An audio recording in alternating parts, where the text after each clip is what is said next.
तो चलिए खबरों के सफर की शुरुआत करते हैं। तो आपको बता दें कि दुनिया भर में भारत के सशक्त लोकतंत्र की नजीर पहली आदिवासी और दूसरी महिला राष्ट्रपति बनी हैं द्रौपदी मुर्मू। संसद के सेंट्रल हॉल में देश के सर्वोच्च संवैधानिक पद की शपथ उन्होंने ली है। सीजेआई एनवी रमन्ना ने 15वीं राष्ट्रपति के रूप में मुर्मू को शपथ दिलाई है। राष्ट्रपति द्रौपदी मुर्मू को प्रेसिडेंट्स गार्ड ने गार्ड ऑफ ऑनर दिया। शपथ ग्रहण के बाद राष्ट्रपति द्रौपदी मुर्मू को दी गई 21 तोपों की सलामी।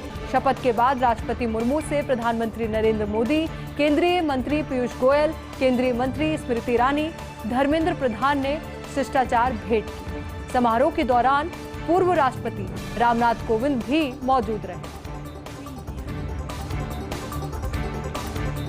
तो देश की नवनिर्वाचित राष्ट्रपति द्रौपदी मुर्मू ने आज शपथ ले ली है। शपथ के बाद मुर्मू ने कहा, जोहार, नमस्कार, जनता का हित मेरे लिए सर्वोपरि। मैं जिस जगह से आती हूँ वहाँ प्रारंभिक शिक्षा भी सपना होता है। गरीब पिछड़े मुझे अपना प्रतिबिंब दिखाते हैं। मैं भारत के युवाओं और महिलाओं को विश्वास दिलाती हूँ। इस पद पर काम करते हुए उनका हित मेरे लिए सर्वोपरि रहेगा। संसद में मेरी मौजूदगी भारतीयों की आशाओं, अधिकारों का प्रतीक है। आपका भरोसा और समर्थन मुझे नई जिम्मेदारी संभालने का बल दे रहा है। मैं सभी के प्रति आभार व्यक्त करती हूँ। मैं पहली ऐसी राष्ट्रपति हूँ जो आजाद भारत में जन्मी हूँ। हमारे स्वतंत्रता सेनानियों ने भारतीयों से जो उम्मीदें लगाई थी उन्हें पूरा करने का मैं पूरा प्रयास करूंगी। राष्ट्रपति के पद तक पहुंचना मेरी निजी उपलब्धि नहीं है, ये देश के सभी गरीबों की उपलब्धि है। मेरा नॉमिनेशन इस बात का सबूत है कि भारत में गरीब न केवल सपने देख सकता है बल्कि उन सपनों को साकार भी कर सकता है। तो सावन, सोमवार और शिव भक्त द्रौपदी मुर्मू का कनेक्शन आपको बताते हैं। मुर्मू के साथ सावन, सोमवार और शिव भक्त का गजब संयोग है। सावन के पहले सोमवार को राष्ट्रपति चुनाव के लिए वोटिंग हुई और आज सावन के दूसरे सोमवार को राष्ट्रपति पद की शपथ हुई। तो वही सुबह 3 से 4 बजे उठने वाली राष्ट्रपति मुर्मू नहीं खाती है प्याज लहसुन भी।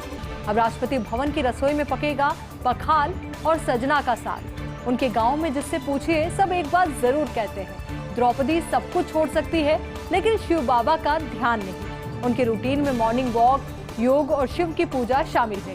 राष्ट्रपति द्रौपदी मुर्मू कभी भी अपनी पूजा मिस नहीं करती है। साल 2013 में बड़े बेटे की मौत के बाद चली गई थी वो डिप्रेशन में। डिप्रेशन से उबरने के लिए मुर्मू ने लिया अध्यात्म का सहारा।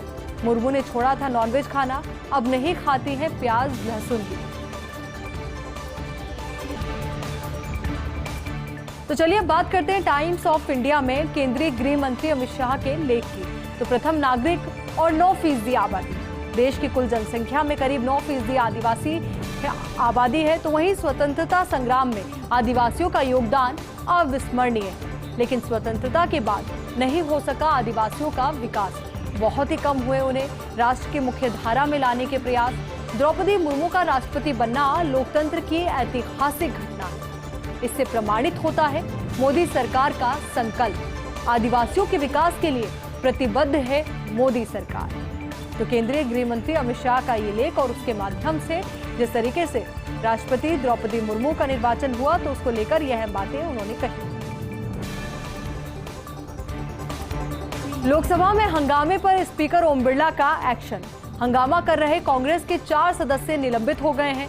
4 कांग्रेसी सांसद पूरे सत्र के लिए निलंबित हो गए हैं। ज्योतिमणि, माणिक टेगोर, टीएन प्रतापन और राम्या हरिदास सत्र के लिए सस्पेंड हो गए हैं। तो वहीं स्पीकर बिरला ने दे दिए थे कड़ी कार्यवाही के संकेत। दोपहर 2:30 बजे कार्यवाही स्थगित करते हुए दिए थे संकेत। तख्तियां दिखाने वालों को सदन से बाहर करने के संकेत उन्होंने पहले ही दे दिए थे। इसके बाद बिरला के कक्ष में हुई सभी दलों की बैठक। विपक्षी दलों ने स्पीकर बिरला को किया था आश्वस्त। सदन में तख्तियां नहीं दिखाने और हंगामा नहीं करने के लिए आश्वस्त किया गया था। सदन के सुचारू संचालन में सहयोग करने के लिए भी आश्वस्त किया था। इसके बावजूद सदन में लहराई गई तख्तियां और हंगामा हुआ। इसके बाद स्पीकर बिरला ने कड़ा निर्णय लिया। 4 सांसदों को सत्र के लिए निलंबित करने का निर्णय लिया है। तो लोकसभा स्पीकर ओम बिरला ने सत्र शुरू होने से पहले भी तमाम दलों की बैठक बुलाई थी और एक आह्वान उनसे किया था और या कहें कि उनसे कहा गया था उनके द्वारा कि जब सत्र की कार्यवाही चले तो उस दौरान फोकस इस बात पर हो कि जनता के मुद्दे सबसे ज्यादा उठे, ना कि फोकस हंगामे पर। तो वहीं गतिरोध जो आ रहा था उसको दूर करने के लिए स्पीकर ओम बिरला ने बैठक भी बुलाई। लोकसभा में कांग्रेस नेता अधीर रंजन चौधरी की अपील। तो हंगामे के कारण लोकसभा में बगैर काम किए गुजरा है एक हफ्ता। विपक्ष करता रहा महंगाई जीएसटी पर तत्काल बहस की मांग। सरकार ने नहीं दिखाई महंगाई जीएसटी पर बहस में दिलचस्पी। अधीर रंजन चौधरी ने लोकसभा अध्यक्ष बिरला से अपील की है कि सदन के नेताओं की बैठक बुलाए। ये अपील उनके द्वारा की गई है। अब बात करेंगे आधार कार्ड वोटर आईडी लिंक की। तो इस मामले में सुरजेवाला को बड़ा झटका लगा है। सुप्रीम कोर्ट ने याचिका पर सुनवाई से इनकार कर दिया है। सुप्रीम कोर्ट ने रणदीप सुरजेवाला को दिल्ली हाईकोर्ट का रुख करने को कहा है। सुरजेवाला ने कानून संशोधन अधिनियम के खिलाफ दायर की थी याचिका। कांग्रेस नेता रणदीप सुरजेवाला ने अपनी याचिका में कहा था, वोटर आईडी को आधार से जोड़ने पर नागरिकता निजता के मौलिक अधिकार का हनन होगा। यह असंवैधानिक है और संविधान के विपरीत है। आधार नागरिकता का नहीं बल्कि निवासी होने का प्रमाण है, जबकि वोटर आईडी कार्ड नागरिकता का अधिकार देता है।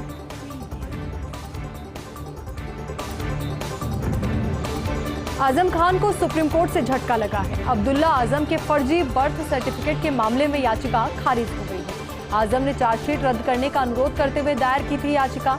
जस्टिस हेमंत गुप्ता और जस्टिस विक्रम नाथ की पीठ ने कहा, हाईकोर्ट के आदेश में हस्तक्षेप करने का कोई कारण नजर नहीं आता। बीजेपी नेता आकाश सक्सेना ने रामपुर के गंज थाने में दर्ज कराई थी प्राथमिकी। 3 जनवरी 2019 को दर्ज प्राथमिकी में आजम उनकी पत्नी पर लगाया था आरोप। 2 फर्जी जन्म प्रमाण पत्र प्राप्त करने में अपने बेटे अब्दुल्ला की मदद की थी।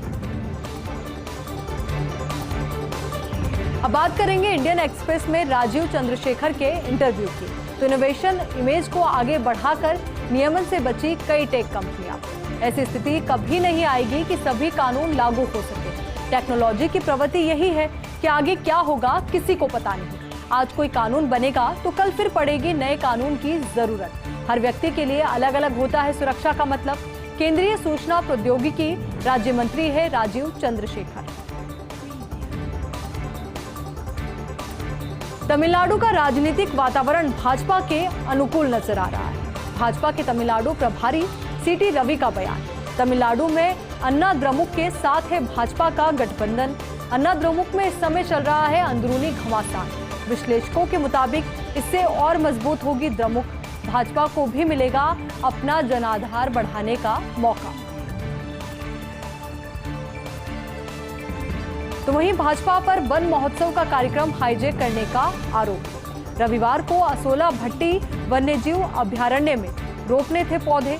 दिल्ली सरकार ने बनाई थी 1 लाख पौधे लगाने की योजना। कार्यक्रम के मुख्य अतिथि थे उपराज्यपाल वीके सक्सेना। कार्यक्रम से पहले रास्तों से हटाए गए केजरीवाल के बैनर और पोस्टर।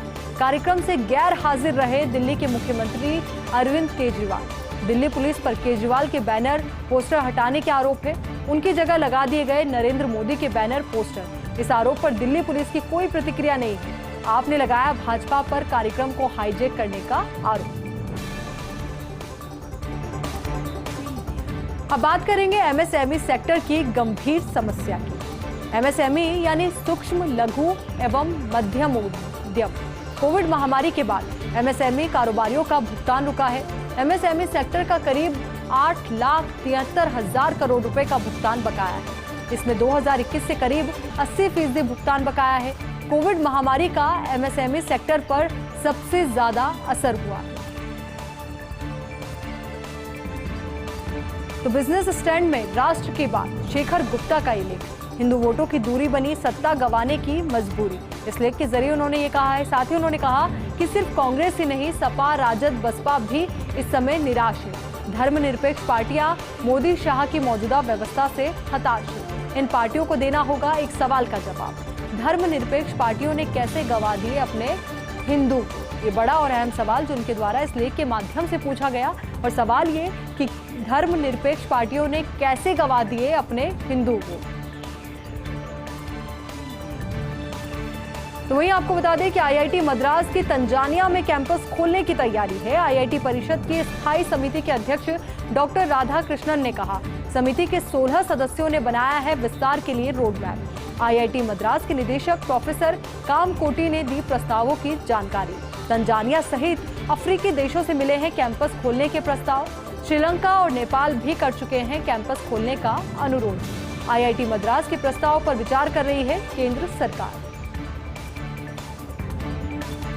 अब बात करेंगे ईडी के आरोप की। तो ईडी का आरोप सीधे मनी लॉन्ड्रिंग में जुटी है वीवो इंडिया।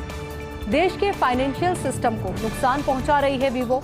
पिछले हफ्ते ईडी ने दिल्ली हाईकोर्ट में दायर किया था हलफनामा। चीनी कंपनी वीवो इंडिया से जुड़ी हुई है देश में 22 कंपनियां। संदिग्ध तरीके से चीन को राशि ट्रांसफर करती है Vivo India. Mobile phone company Vivo के खिलाफ मनी लॉन्ड्रिंग की जांच जारी है।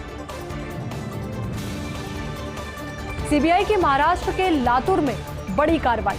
राज्यसभा सीट और राज्यपाल पद दिलवाने का झूठा वादा करने वाले रैकेट का भंडाफोड़।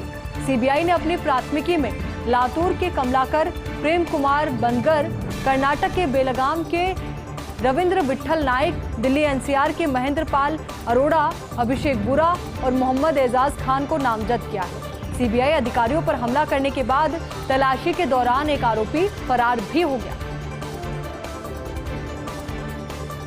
तो वहीं अब उस घटना की बात करेंगे जब 2 टुकड़ों में विमान बट गया।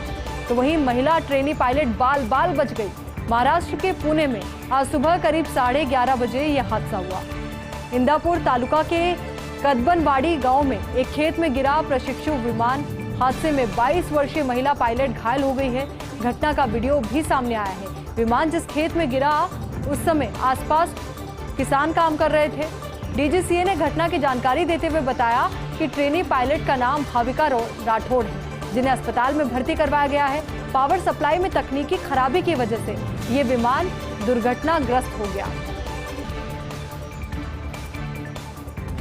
तो वहीं आपको बता दें कि सुपरस्टार रजनीकांत को इनकम टैक्स डिपार्टमेंट ने सम्मानित किया है। तो इनकम टैक्स डिपार्टमेंट ने सुपरस्टार रजनीकांत को सम्मानित किया है। रजनीकांत तमिलनाडु के सबसे ज्यादा टैक्स भरने वाले व्यक्ति हैं। रजनीकांत की तरफ से ये सम्मान उनकी बेटी ऐश्वर्या ने लिया। वहीं बॉलीवुड एक्टर अक्षय कुमार को भी इनकम टैक्स ने भेजा था सम्मान पत्र। इनकम टैक्स डिपार्टमेंट ने कल चेन्नई में इनकम टैक्स डे सेलिब्रेट किया। रजनीकांत को इसी समारोह में तेलंगाना गवर्नर की तरफ से सम्मानित किया गया। दिल्ली में कोविड के मामले पिछले हफ्ते 37% बढ़ गए हैं। राष्ट्रीय स्तर पर कोविड के संक्रमण में 6.5% की बढ़ोतरी हुई है। 18 से 24 जुलाई के दौरान देश में संक्रमण के करीब 1,40,000 मामले सामने आए हैं। संक्रमण के मामले पिछले हफ्तों से 6.5% ज्यादा है। दिल्ली में दर्ज किए गए कोविड संक्रमण के 4,477 नए मामले। इससे पिछले हफ्ते दर्ज किए गए थे 3,280 मामले।